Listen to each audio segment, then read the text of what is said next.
China is a big contradiction, but the CCP doesn't seem to care. Let's talk about why.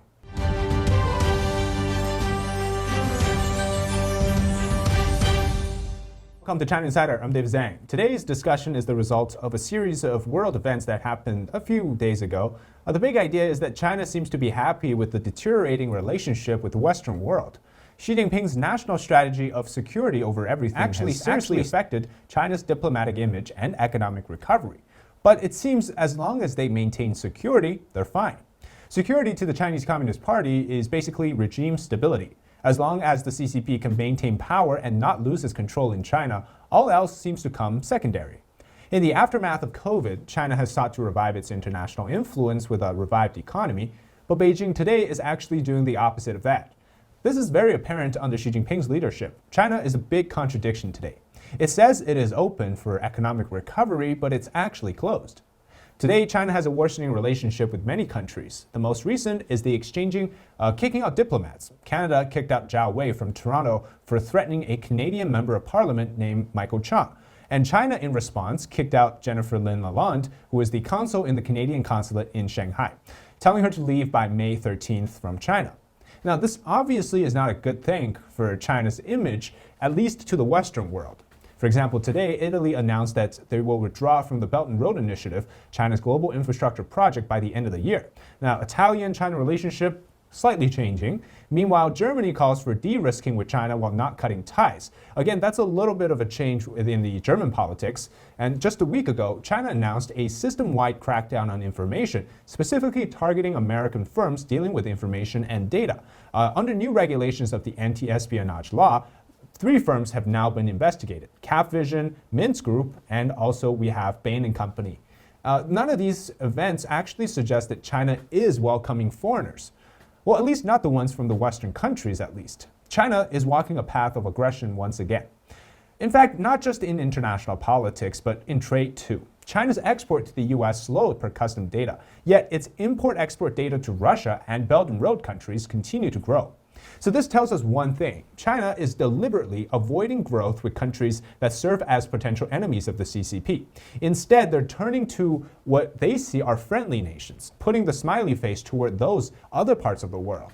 At the same time, the CCP now values trading within the circles in which it can manage and even exert a huge amount of influence. That is, being the BRICS nations, Belt and Road countries, Africa as a continent, and Latin America.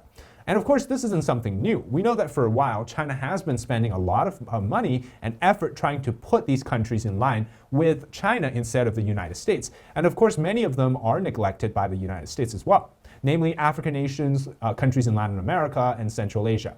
Areas, it seems, that where the United States doesn't have a core interest, China does. But that's a huge problem with China's focus. The third world countries that are key for China, they often come with regime instability. Ironically, something the CCP desperately wants to control. Take Sudan and Pakistan, for example. These are 2 countries currently undergoing massive political turmoil.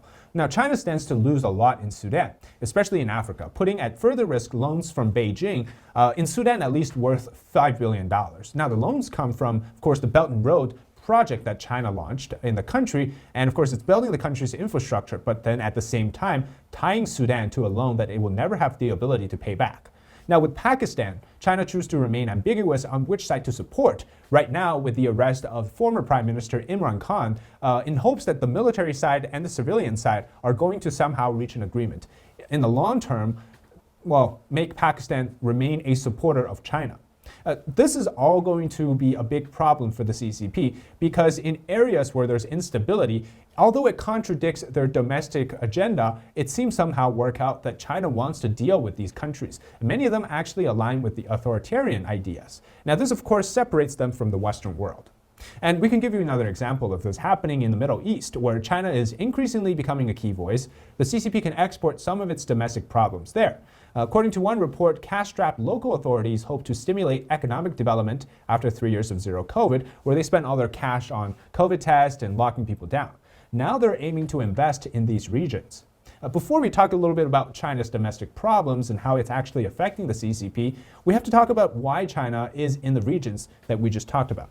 Well, the ideas of aligning with authoritarianism is one of them, but I think the fundamental conclusion from the US-China competition that we've been witnessing is that the CCP realized any relationship with Western countries actually risks regime stability of its own. Now, we can talk about the instability in Sudan or Pakistan, but it doesn't actually affect China's stability. The difference in ideology is what's always going to be contributing to that in China. No matter how small, ideology will always permeate into Chinese society. So when they're dealing with a country like America or France or Britain, no matter how much control China has on its own people, the CCP will always feel like that the ideas of the Western ideology, freedom, religious beliefs, they're going to seep into the Chinese society. Of course, the CCP, they're control freaks, right? They don't want a repeat of Tiananmen Square in 1989. Security comes first. This problem doesn't actually exist when you're dealing with Iran, Russia, or African nations, because there's just fewer ideological burdens for the CCP. Moreover, rather than pure economic exchanges, the CCP really seeks that idea of maintaining its party politics and party ideology as the center core of governing. Now, of course, the CCP is fully aware that international relationships can be repaired down the line. And he thinks, Xi Jinping, that is two ways to repair it. One is you build enough influence that Europe, Asia, even America, they have to come begging you. Right? The second is just to play nice again. Now, I think the latter is what the thinking is feeling inside the CCP's current aggression. They think that in 10 to 20 years, people forget what happened now. Just look at 1989, Tiananmen Square massacre. China was sanctioned in the aftermath of the Tiananmen Square massacre, but today not many real connections can be made to the events that took place, the bloodshed. Or Peng Shuai, the tennis star. The Women's Tennis Association in 2021 boycotted China's events due to the sexual assault allegations Peng Shuai went public with. Well, they will now be resuming the games that are played in China this year. So they're thinking that by banking on that, riding out the storm with time, things will go back to normal and they can repair those relationships. But what's different now? Why are the domestic problems causing so much trouble, and are they going to change? Well, for example, I always like to say the ideology of communism is that they take everything to the extreme. But China's domestic problems are not just the extreme management of the CCP, but it's actually a long-term buildup. It's kind of like a bursting balloon. It can stretch quite far, but once it reaches that certain point where the rubber goes to its limit, it will pop. Now, across China, many local governments are on the brink of insolvency. Some cities have reduced pay for civil servants, which is very rare. These are supposed to be guaranteed salary. Cutting municipal health insurance have also triggered protests, especially for elderly people. So we're witnessing a domestic doomsday. China's real estate is also not improving, and it's actually due to the security factor of the CCP. In China, where the government owns the land, localities almost never tax homeowners to support services like school. Cities rely instead on selling long-term leases to real estate developers. The pandemic killed real estate development, so the revenue from these land sales have plunged in the past year. But more security means less people are willing to buy houses, and it means more control, which is also the reason why people are not investing. Because investment itself is a risk-taking process. So China will basically hammer down anything that is uncontrollable, risks that are deemed uncontrollable. And basically, in the end, we have to talk about the idea that China, in its current capacity, lacks recovery methods. Things that were built into systems like a free economy are not there in the Chinese economy. So what I mean right now is there's a separation of two world orders, one where China wants to control along with authoritarian nations, but I just don't see how far it can go, as China is basically kicking everybody down and saying that we can do it our way. But they're not really provided with a strong foundation, that is their domestic economy and policies, to thrive. All right, that's it today for the episode on why China is contradicting itself and the reasons behind it. I'm David Zhang, this is China Insider. If you enjoy the content, please subscribe to our channel and give this video a thumbs up to help us grow, and also comment below what your thoughts are on today's topic. All right, we'll see you next time. Bye-bye.